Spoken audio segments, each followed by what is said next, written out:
நம்ம எல்லாருமே முட்டை தோசை சாப்பிட்ருப்போம். ஆனால் ஒவ்வொரு தோசையும் வித்தியாசமாக சாப்பிடணும் அப்படிங்கிற எண்ணம் எல்லாருக்குமே இருக்குது. அப்படி தான் நம்மளும் இன்றைக்கி முட்டை தோசையை ரொம்ப வித்தியாசமாக செய்ய போகிறோம்.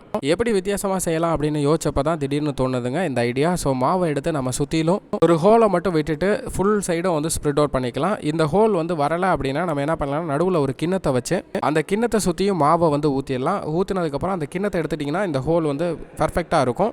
இந்த ஹோலுக்குள்ளே நம்ம ஒரு முட்டையை வந்து உடச்சி ஊற்றலாம். இந்த ஒரு முட்டையை உடச்சி ஊற்றிங்கன்னா ஹோலுக்குள்ளே அப்படியே பர்ஃபெக்டாக வந்து உள்ளே விழுவும்.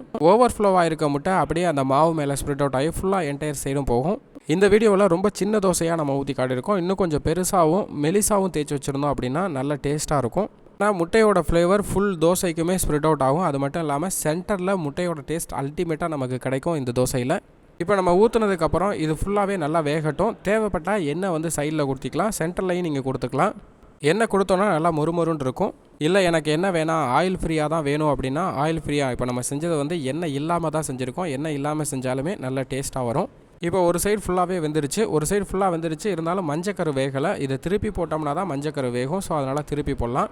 ஏன்னா அந்த முட்டை எல்லாமே சென்ட்ரு போர்ஷனில் இருக்கனால அந்த மஞ்சக்கரு எங்கேயுமே ஸ்ப்ரிட் அவுட் ஆகலை. ஸோ அந்த மஞ்சக்கரு வந்து வேகும்போது அந்த இடம் உப்பி வருது பாருங்கள். பாயில் டேஸ்ட் தான் பிடிக்கும் அப்படிங்கிறவங்க அப்படியே எடுத்துக்கலாம். இல்லை எனக்கு ஃபுல் பாயில் தான் வேணும் அப்படின்னா நல்லா பொறுமையாக வெயிட் பண்ணுங்கள், கொஞ்சம் நல்லா வேகட்டும். அப்போ தான் அந்த முட்டை நல்லா வெந்து அந்த தோசையில் ஸ்ப்ரெட் அவுட் ஆகிருக்கும். இப்போ பாருங்கள், நமக்கு அந்த தோசையில் வெந்த முட்டை அப்படியே வெளியில் வர்றது கூட ஒரு சூப்பரான லுக்கை கொடுக்குது. ஸோ இப்போ அப்படியே திருப்பி போடலாம். சென்டரில் இருக்க அந்த மஞ்சக்கரு இன்னும் வேகாமல் தான் இருக்கும். ஆஃப் பாயில் டேஸ்ட்டில் வேணும் அப்படின்னு நினைக்கிறவங்க அப்படியே எடுத்து சாப்பிடுங்க. இல்லை அப்படின்னா இன்னொரு டைம் திருப்பி போடுங்க. திருப்பி போடும்போது அந்த மஞ்சக்கருவில் இருக்கக்கூடிய எல்லா லிக்விட் பார்ட்டிகளும் வெந்து சாலிட் பார்ட்டிகளாக மாறிடும். அந்த சென்டர் போர்ஷன் மட்டும் நமக்கு ஒரு கேக் சாப்பிட்ற ஃபீலை வந்து கொடுக்கும்.